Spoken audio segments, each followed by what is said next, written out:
салом бародарони азиз, имрӯз дар ин навор ман мехоҳам ки дар бораи маълумотиам дар бораи МТС короткии номера, яъне рақамҳои кӯтоҳе ки барои шумо ҳаррӯза лозим меояд. Яъне метавонед аз статик пакета, яъне минут, интернет, гигабайт ҳамаша фаҳмед. Вақте ки шумо истифода бурда наметавонед мои МТС, метавонед аз ин комбинатсияе ки имрӯз ман пешкаши шумо мекунам аз ҳисоби фаҳмиятники МТС, баъзе курсе ки моро меомӯзонанд, мо барои шумо пешниҳод мекунем. Ба ҳамин хотир бародарони азиз, наворҳоро бо диққат то охира тамошо кунед. Барои интихоб намудани гигабайтҳо, ҳозир чӣ хеле ки ба шумо ман навори гузашта гуфтам, гигабайтҳо аз ҳисоби мои МТС метавонед зиёд каму зиёд кунед ва аз ҳисоби тариф метавонед тағйир диҳед. МТС вақте ки шумо аз Екатеринбург мехаред, ба тамоми Россия метавонед истифода баред. Не ки аз МТС-ҳои Москва аз дигар ҷо вақте ки мехаред, дар он ҷо дар ҳақиқат қимат аст. Тариф дирӯз як бародар гуфт ки 700 рубл аст тарифше. Тарифи МТС безлимит интернет дар шаҳри Екатеринбург 450 рубл мебошад ва нафароне ки аз Екатеринбург мегиранд ва Москва да истифода мебаранд, машоалло 350 буд, ҳозир 450 рубл шуда. Документҳое ки барое ки мо симкарта оформит кунем, барои ҳар як нафар, ҳар як шахс аз Россия дар синни 14 сола паспорт мегиранд, аммо иҷозат танҳо аз синни 18 сола аст. дар ҳолати паспорти шуморо гирифта сканер кардан ё дидан дар вақти харидани симкарта хавотир набошед, барое ки ҳозир ҳам хеле закон баромадагиа ки бояд сканировать кунам паспортҳои шуморо дар предложение, яъне ҳамун регистратсия мекунад дар компютер, ҳамун бо мега ки тарзи коғаз ҳам документ, ҳам паспортҳои шуморо ва ҳам ҳамун договоре ки хати шумо заключат мекунанд, договоре ки менависам барои шумо. То 18 солара мумкин аст, баъд аз 18 сола, агар то 18 сола бошад паспортам бошад иҷозат нест, аммо шумо метавонед ҳамроҳи яъне касе ки 18 сола поён аст метавонад ҳамроҳи падар, модар, бародаре ки аз синни 18 сола боло аст метавонад ба паспорти худаш раванд симкарта гиранд. номерҳое ки барои экстренни служба бояд мо занг занем аз МТС 101 102 103, яъне скории помощь, милиция ва пожарные. Контактни центри МТС короткий номерош 0890 08 460. Ихила метавонед занг занед 0890 ё ки 08 460. Городской формат номер контактный центр, яъне шумо метавонед аз домашний занг занед, аз телефон занг занед 88 00 25 00 890, яъне 88 00 25 00 890. ё ки па короче мезанед. агар мобилни боша 0890 мезанед, агар хеле домашни телефонҳо боша хай киёс истифода мебарад ягон кас. Дальше мерем. Мобилни номера длинни формати контактни центр. Контактни центр дута номер дорад. 88 00 25 00 890 гуфтем, 88 00 25 00 50.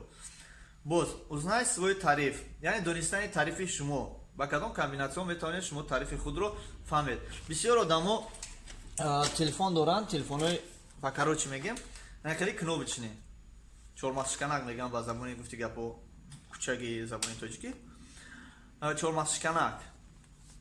И сухан дар байни мардуме ки дар шаҳри Душанбе телефон мефурӯшанд, вақте ки Nokia бромад буд, баъд аз Nokia телефони нав бромад, ин Nokia ки простои буд, чормахшканакш мегам.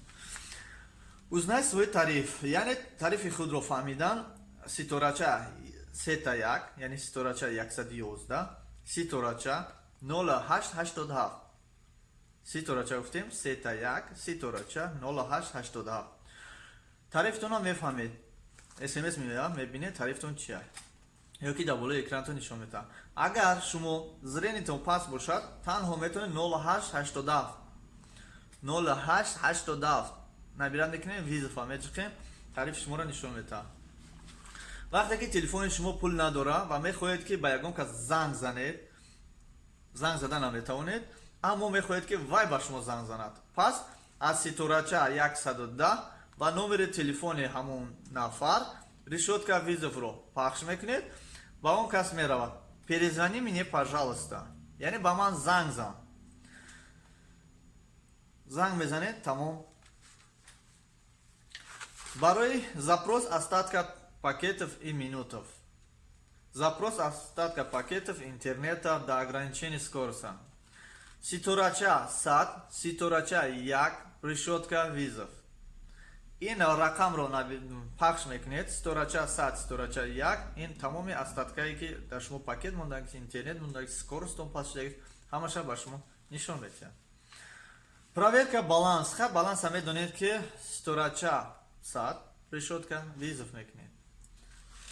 Контрольни расходов, мобилни детализация. Мехоҳед ки расходи худро бубинед, буфаҳмед ки барои чи ин қадар шумо расход, ин қадар беҳуда расход мекунед. Пас ситорача 152 ситорача якро пахш намоед. Такрор мекунам. Ситорача 152 ситорача якро пахш намоед. Барои расход кардани ҳар як минуту вақту соати шумо ки МТС-ро истифода мебаред, шумо дар он ҷо детализация мебарад, мебинед ки чӣ қадар шумо гап задагин, ба ки SMS, масалан чӣ қадар SMS роӣ кардагин. Ин буд бародаро камакак дар бораи короткий информация, короткий рақам, яъне шакли кӯтоҳи рақамҳое ки барои шумо кӯмак мерасонад. Иншоалло мо дар наворҳои оянда дар бораи тарифҳои МТС гап мезанем. бо мо бошед бародарони азиз. Мо на танҳо бо МТС, балки ба тамоми операторҳо кор мекунем. ҳатто дар бораи ёдам мо метавонем ба шумо гап занем. дар охири наворҳо мо кӯшиш мекунем ки дар бораи симкартаҳое ки берун аз давлати Россия, берун аз давлати Тоҷикистон кор ва фаъолият карда мешавад, дар бораашон албатта муҳим аст ки мо гап занем. Мо кӯшиш мекунем ки дар бораи гап занем. пеш аз оне ки мо дар бораи онҳо бояд гап занем, бояд мо барои шумо маълумоти пурра дар бораи ҳар як симкартаҳо.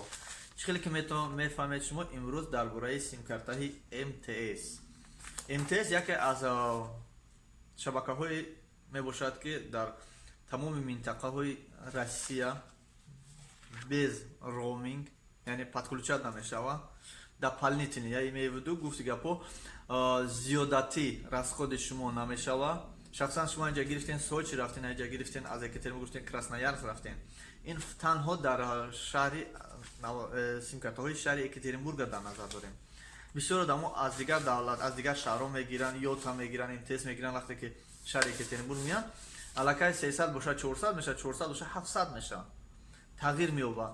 аммо аз нафароне ки аз шаҳри Екатеринбург мегиранд ба тамоми Россия чарх мезананд, тағйир намеёбад.